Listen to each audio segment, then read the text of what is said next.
नमस्कार साथियों, आपके अपने चैनल हिंदी भाषा यूट्यूब चैनल पर आपका स्वागत है।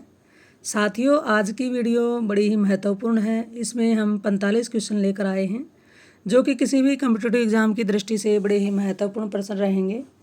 और चाहे हिंदी से संबंधित कोई एग्ज़ाम हो, चाहे अदर सब्जेक्ट का एग्ज़ाम हो, उसमें जो सामान्य हिंदी आती है उससे संबंधित ये प्रश्न रहेंगे। तो साथियों, वीडियो में शुरू से एंड तक बने रहें और वीडियो आपको अच्छी लगे तो अपने साथियों के साथ इसे शेयर ज़रूर करें। चैनल पर आप पहली बार आ रहे हैं तो इसे सब्सक्राइब कर लें। इस वीडियो का आज का हमारा पहला प्रश्न है, नीचे दिए गए शब्दों के सही संधि का विकल्प कीजिए। सही संधि बताना है, इसमें से कौन सी संधि है। इसमें उज्ज्वल शब्द में कौन सी संधि है। और स्वर संधि, व्यंजन संधि, विसर्ग संधि, स्वर और व्यंजन संधि। साथियों, ऑप्शन को देखते हुए जल्दी से जल्दी उत्तर देने का प्रयास करें। जी दोस्तों, बिल्कुल सही उत्तर आया आपका, आपको बहुत बधाई। ये क्या है? उज्ज्वल संधि है। इसका विच्छेद करेंगे तो क्या हो जाएगा? उत प्लस है ज्वल। तय एक व्यंजन है, व्यंजन के बाद व्यंजन आ गया। दो व्यंजनों के मेल को क्या कहते हैं? दो व्यंजनों के मेल से जो परिवर्तन होता है उसको क्या कहते हैं? व्यंजन संधि। अगला हमारा प्रश्न है, महर्षि शब्द का बताना है, इसमें कौन सी संधि है। महर्षि शब्द में संधि बताइए।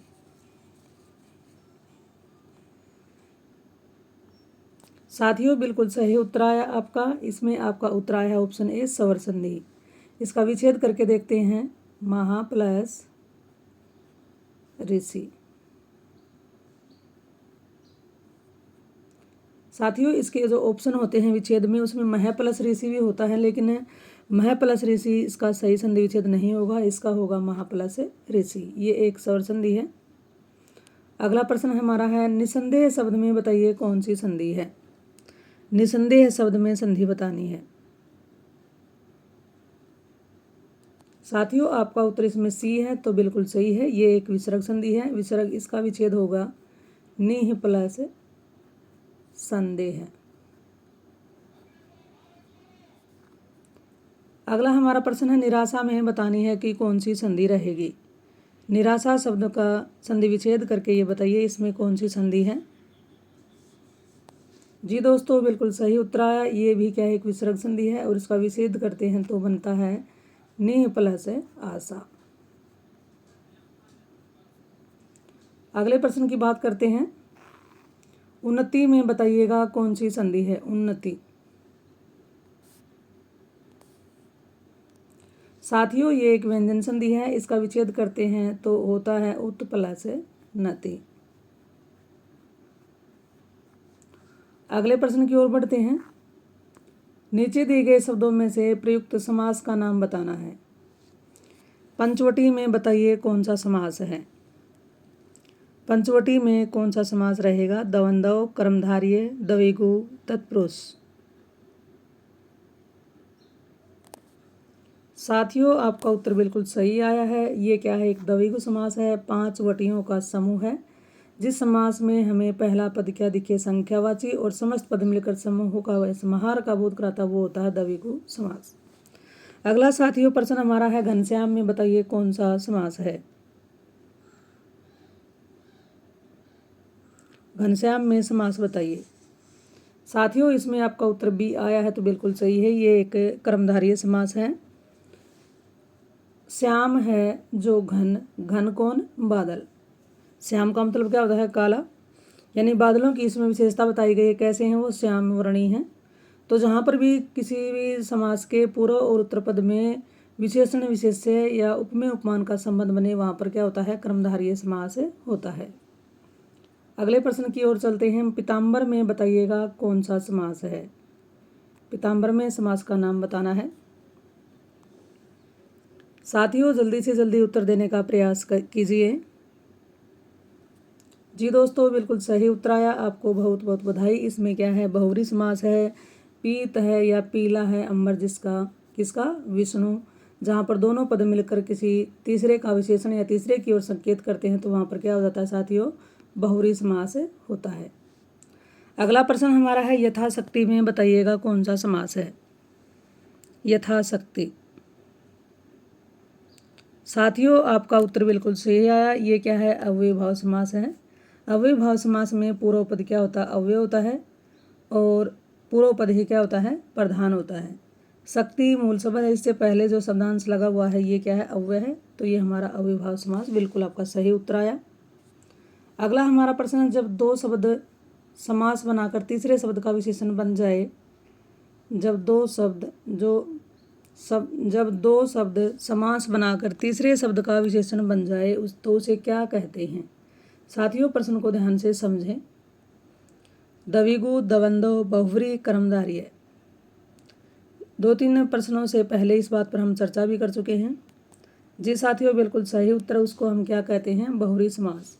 इसमें दोनों पद मिलकर तीसरे शब्द का क्या बन जाते हैं, विशेषण बन जाते हैं। अगला हमारा प्रश्न है, प्रत्येक प्रश्न में एक वाक्य या वाक्यांश दिया गया है, इसके लिए दिए गए विकल्पों में से सर्वाधिक उपयुक्त विकल्प का चुनाव कीजिए। सिर पर धारण करने योग्य, वाक्यांश आ गए हैं साथियों, सिर पर धारण करने योग्य। ऑप्शन को देखते हुए जल्दी से जल्दी उत्तर दें। जी साथियों, बिल्कुल सही उत्तर आया है, इसको क्या कहते हैं, उसको शिरोधार्य। जो हर समय दूसरों की बुराई देखता हो, जो हर समय दूसरों की बुराई देखता हो, आलोचक, परनिंदक, सर्वनिंदक, छिद्रान्वेषी।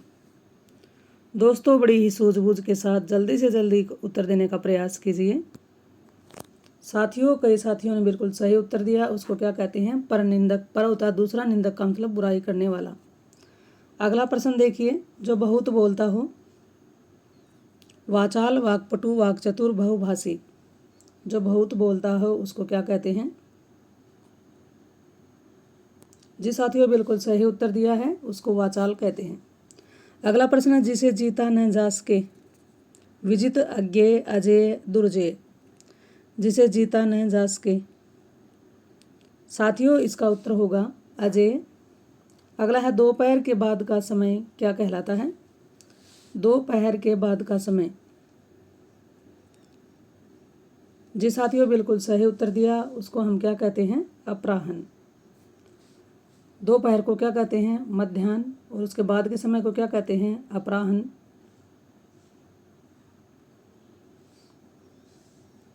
अब जो हमारा दिन होता है उसमें 8 पहर होते हैं, दिन में 8 पहर माने जाते हैं, 8 पहर।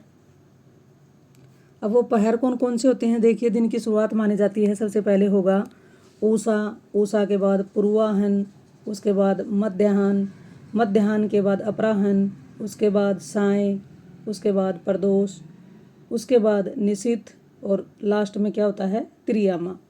इस तरह से एक दिन में 8 पहर माने गए हैं। अगला हमारा प्रश्न साथियों, प्रत्येक प्रश्न में एक मुहावरा या लोकोक्ति दी गई है, विकल्पों में से सही अर्थ का चुनाव कीजिए। उलटी गंगा बहाना, उलटी गंगा बहाना। दोस्तों प्रश्न को देखते हुए जल्दी से जल्दी उत्तर देने का प्रयास कीजिए। उलटी गंगा बहाना।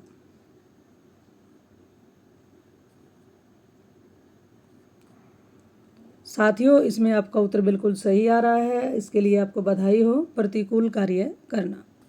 अगला हमारा प्रश्न है, अपनी खिचड़ी अलग पकाना। बहुत ही आसान है ये।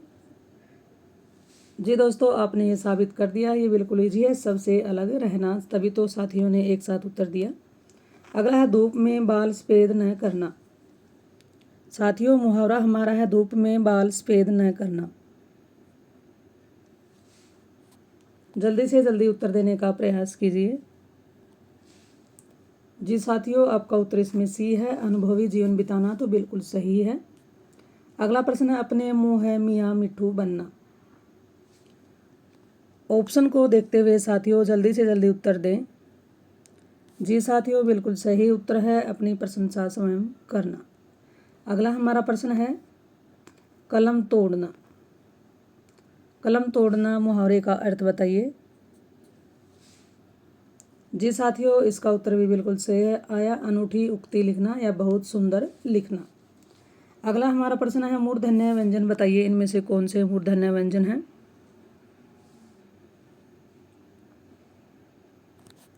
साथियों इसका उत्तर अगर आपका बी है तो बिल्कुल सही है। ट, ठ, ड ये वर्ग है मूर्धन्य वर्ण, क्योंकि इसका उच्चारण करते समय हमारी जीभ मूर्धा को स्पर्श कर लेती है। और ये च वर्ग हमारा कौन सा है, ये तालव्य वर्ण है क्योंकि इसके उच्चारण में हमारी जीभ तालु को स्पर्श करती है। और ये दंत वर्ण है क्योंकि इसके उच्चारण में जीभ या दांतों से स्पर्श होती है। और ये क्या है? प वर्ग है। प वर्ग क्या होता है? ओष्ठ है। इसके उच्चारण में हमारी जीभ ओठ से टकराती है। अगला प्रश्न है कठिन काव्य के प्रेत। ये 1-2 प्रश्न आ गए हैं लगभग साहित्य के। कठिन काव्य के प्रेत यह किस कवि के लिए कहा गया है? जल्दी से जल्दी उत्तर देने का प्रयास कीजिए। जी साथियों, इसका उत्तर होगा केशव दास। अगला प्रश्न आषाढ़ का एक दिन के लेखक कौन है? आषाढ़ का एक दिन के लेखक, जी साथियों, बिल्कुल सही उत्तर आया, मोहन राकेश। अगला प्रश्न है जहाँ एक ही शब्द के अनेक अर्थ व्यक्त किए गए हों तो वह कौन सा अलंकार होता है? जहाँ शब्द एक बार आए और अर्थ अनेक निकले तो वहाँ साथियों बिल्कुल सही उत्तर आपका आ रहा है, वहाँ श्लेष अलंकार होता है। दोस्तों, अगला हमारा प्रश्न है काकू का अर्थ क्या है? काकू का अर्थ बताइए। साथियों, इसका उत्तर होगा ऑप्शन डी, व्यंग्य। काकू का क्या अर्थ होता है? व्यंग्य करना। अगला हमारा प्रश्न देखिए, को नहीं जानत है जग में कपि संकट मोचन नाम तिहारो, किस छंद में है? ये पंक्ति बतानी है किस छंद में लिखी गई है। साथियों, इसका उत्तर अगर आपका सी है, मतंग यंद छंद में, तो बिल्कुल सही है। अगला प्रश्न है किस छंद में 6 चरण होते हैं? किस छंद में 6 चरण होते हैं? साथियों, कईयों का उत्तर बिल्कुल सही है, वहाँ पर 6 होता है। यह एक विषम मात्रिक छंद है। अगला है वीर रस का स्थायी भाव कौन सा होता है? वीर रस का स्थायी भाव बताइए। दोस्तों, बिल्कुल सही उत्तर आया, उत्साह होता है। अगला अबलो नसानी, अबलो न नसानी अब न नसे हो, राम कृपा भव निशा सिरानी आगे फिर न डसे हो। पंक्ति को पहले ध्यान से पढ़ें और पढ़ने के बाद महसूस करें कि इसमें कौन सा रस आया है। अब लो न नसानी अब न नसे हो, राम कृपा भव निशा सिरानी आगे फिर न डसे हो। साथियों, बिल्कुल सही उत्तर कई साथियों ने दिया है, बहुत अच्छा प्रयास है, शांत रस है। जहाँ पर भी किसी भी पंक्ति को पढ़कर हमें हमारे मन में आत्मा, परमात्मा, ईश्वर की बातें या उनके बारे में कुछ हमें सुनने को मिले या हमें उस दोहे से पढ़कर कोई शिक्षा या सीख मिले, संदेश मिले, तो वहाँ पर होता है शांत रस। अगला हमारा प्रश्न निम्नलिखित में से कौन सा शब्द तत्सम है? तत्सम शब्द बताइएगा, इनमें से कौन सा है?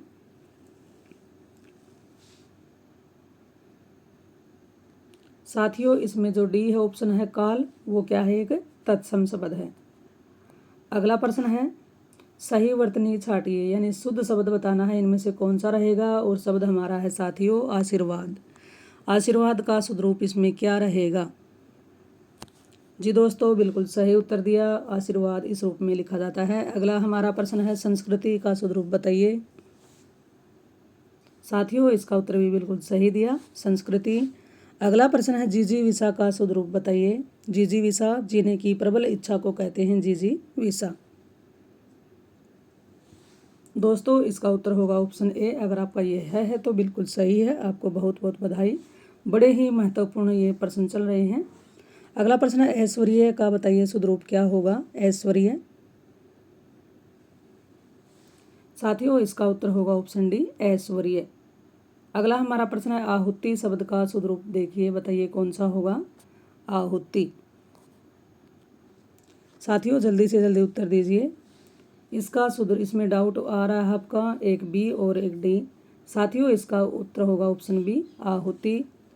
दोनों ही मात्राएं यहाँ उ और ई की छोटी रहने वाली हैं। अगला है सही विलोम शब्द बताना है। अनादर का विलोम शब्द क्या होगा? साथियों, आपका उत्तर इसमें बिल्कुल सही आया, आदर। अगला प्रश्न है अभिज्ञ का विलोम शब्द बताइए। ऑप्शन आपके सामने हैं साथियों, देखकर जल्दी से जल्दी उत्तर दीजिए। अभिज्ञ का विलोम शब्द क्या होगा? जी साथियों, इसमें भी आपका डाउट है, तो इसमें होगा उत्तर अनभिज्ञ। अनभिज्ञ अनजान होता है और अभिज्ञ सब कुछ जानने वाले को कहते हैं, सर्वज्ञ को कहते हैं। अगला प्रश्न है हमारा अथ का विलोम शब्द बताइए। ऑप्शन आपके सामने है साथियों। कई साथियों ने बिल्कुल सही उत्तर दिया। अत का विलोम होता है इति। अत का अर्थ होता है प्रारंभ और इति का मतलब होता है समापन। करुण का विलोम शब्द क्या होगा? करुण का विलोम शब्द साथियों इसका उत्तर होगा ऑप्शन ए निष्ठुर। अगला है रिजु का विलोम शब्द बताइए। रिजु का विलोम शब्द क्या होगा? साथियों इसका उत्तर रहेगा ऑप्शन सी त्रियक। रिजु बिल्कुल सीधे को सरल को कहते हैं और त्रियक जो तिरछा टेढ़ा मेढ़ा होता है उसको त्रियक कहते हैं। अगला हमारा जो प्रश्न है उसमें आपको बताना है कि 4 शब्द दिए हुए हैं, 3 एक जैसे हैं और एक अलग है, उसका चयन कीजिए। इन 3 में 4 में से कौन सा अलग है? तरु, विटप, तड़ाग, पादप, द्रुम। साथियों जल्दी से जल्दी उत्तर देने का प्रयास करें। जी दोस्तों आपका उत्तर बिल्कुल सही आया। तड़ाग इसमें क्या है? अलग है। विटप, पादप और द्रुम ये पेड़ के पर्यायवाची शब्द हैं और तड़ाग किसका है? तालाब का है। अगला प्रश्न साथियों हमारा है कुबेर का बताना है। असमय, धनद, धनादीप, धनेश्वर। जो इनमें से एक अलग है उसको छाटिए। जी साथियों बिल्कुल सही उत्तर आया इसमें। ये क्या है? असमय। बाकी 3 कुबेर के पर्यायवाची शब्द हैं। अगले प्रश्न की ओर चलते हैं। अगला हमारा प्रश्न है ऊंचा का बताना है इनमें से कौन सा भिन्नार्थक शब्द है?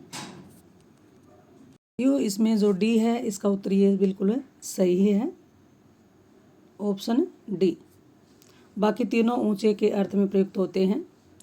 अगला हमारा प्रश्न है उद्धि का बताइए इनमें से भिन्नार्थक शब्द कौन सा रहेगा? उद्धि। जी साथियों बिल्कुल सही उत्तर आया दधि इन सबसे भिन्नार्थक है। उद्धि, निर्धि, पयोधि, जलधि ये सारे बादल के पर्यायवाची हैं और दधि किसका है? दही। तो साथियों इस तरह से आज हम इस वीडियो में 45 प्रश्नों पर चर्चा कर चुके हैं। तो साथियों ये जानकारी आपको अच्छी लगे तो इसे अपने दोस्तों के साथ शेयर ज़रूर करें। चैनल पर आप पहली बार आए हैं तो इस चैनल को सब्सक्राइब कर लें। फिर मिलते हैं एक और ऐसी ही नई जानकारी नई वीडियो के साथ। थैंक्स।